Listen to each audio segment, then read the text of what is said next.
Bismillahirrahmanirrahim. Assalamualaikum warahmatullahi wabarakatuh. Perkenalkan, nama saya Teddy Turmudi. Saya adalah mahasiswa SDIK Al-Multazam yang akan mempresentasikan bisnis plan saya, yaitu toko sembako Ar-Rozak. Saya mengambil kata Ar-Rozak yang bermakna sang pemberi rezeki, yaitu Allah Subhanahu wa taala. Yang harapan besar saya dengan toko ini berdiri sebagai jalan saya untuk mencari rezeki. Baik, toko ini menyediakan kebutuhan makanan pokok dengan varian lengkap dan juga stok yang sangat banyak. Berbeda dengan toko lainnya, toko ini melayani pelanggan dengan sistem pembayaran online, hingga pelanggan tidak perlu mengantri untuk berbelanja dan bisa diantar ke rumah. Melalui analisis SWOT, toko ini mempunyai kelebihan dan juga kekurangan. Yang pertama S, yaitu strength atau kekuatan. Pertama, barang lebih lengkap dan juga banyak. Ini adalah salah satu nilai tambah dari toko ini.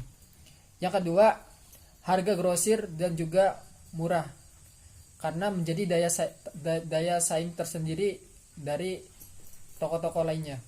Yang ketiga, dengan sistem pembayaran yang online. Seperti yang kita tahu, di zaman yang serba online ini, kita harus beradaptasi dengan lingkungan sekitar, yaitu dengan sistem yang bisa kita gunakan, yaitu dengan sistem online. Yang keempat, bisa diantar ke rumah. Nah, ini juga bisa menjadi nilai tambah dari toko tersebut. Yang kelima, setiap tahun ada gebyar bagi pelanggan yang setia. Nah, ini bagi pelanggan-pelanggan yang setia berbelanja di toko kami. Setiap tahunnya ada gebyar hadiah. Tentu juga itu menarik sekali banyak pelanggan yang berdatangan dan juga ingin berbelanja di toko kami. Yang keenam, seluruh karyawan disiplin ketika waktu sholat. Nah, ini juga tidak melupakan kewajiban-kewajiban karyawan untuk melaksanakan kewajibannya kepada agamanya, yaitu sholat 5 waktu. Ditinjau dari segi weakness atau kelemahan, yang pertama, stok harus banyak untuk harga jual yang murah. Jadi toko ini harus menstok barang itu lebih banyak agar kita bisa dijual secara murah dengan harga grosir. Yang kedua, sistem yang harus selalu dijaga. Nah, ini juga sistem yang harus selalu 24 jam dijaga keamanannya sehingga data-data pelanggan terlindungi dari berbagai ancaman dan error. Yang ketiga, mahalnya pembuatan dan perlindungan sistem. Nah, sistem ini juga harus kuat perlindungan dari berbagai virus dan juga serangan para hacker gitu. Karena pelanggan ini mempunyai data yang sangat lengkap hingga bisa dicuri sewaktu-waktu oleh orang yang disalahgunakan.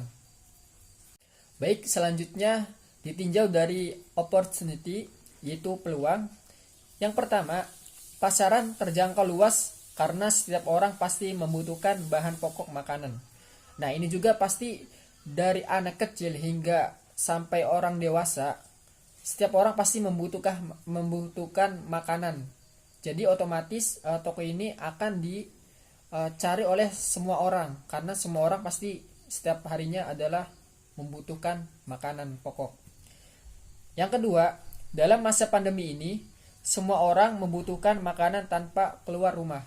Nah, ini juga menjadi peluang bagi toko ini, karena seperti yang kita tahu, di masa pandemi ini orang akan lebih nyaman di rumah karena bisa terlindungi dari virus COVID-19.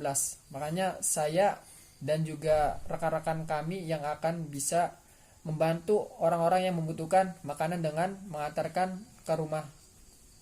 Yang ketiga, pelanggan tidak perlu mengantri berbelanja dengan sistem online. Nah, ini juga ketika banyak pelanggan yang datang untuk berbelanja tanpa mengantri, bisa dipesan secara online melalui handphone di rumah dan kita akan siapkan barang itu untuk bisa diambil atau juga bisa diantar ke rumah.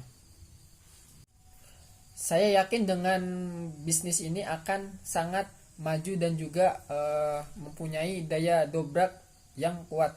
Ada salah satu quotes yaitu masa depan adalah milik mereka yang mempercayai keindahan impian mereka. Nah, ini adalah impian saya untuk membuka bisnis ini. Baik, selanjutnya ditinjau dari threats atau ancaman. Yang pertama, sistem online yang terjadi error setiap saat. Nah, ini juga menjadi suatu kendala atau ancaman buat bisnis ini. Karena dengan sistem online ini dikhawatirkan data pelanggan itu hilang. Nah, ini yang akan menjadi sebuah kerancuan dalam membuat sistem pembayaran ini. Yang kedua, kerugian jika stok banyak tapi permintaan pelanggan sedikit akibat pandemi. Nah, ini juga menjadi salah satu masalah ketika sewaktu-waktu terjadi krisis ekonomi yang dilanda di Indonesia, yaitu pelanggan akan sangat kesulitan untuk berbelanja dengan minim sekali ekonominya. Nah, ini juga akan membuat kerugian di toko ini karena stok banyak tapi kurangnya minat dari pelanggan itu sendiri. Mungkin itu saja pemaparan tentang toko sembako, yaitu bisnis plan yang akan saya jalankan di kemudian hari. Syukron. Assalamualaikum warahmatullahi wabarakatuh. Waalaikumsalam.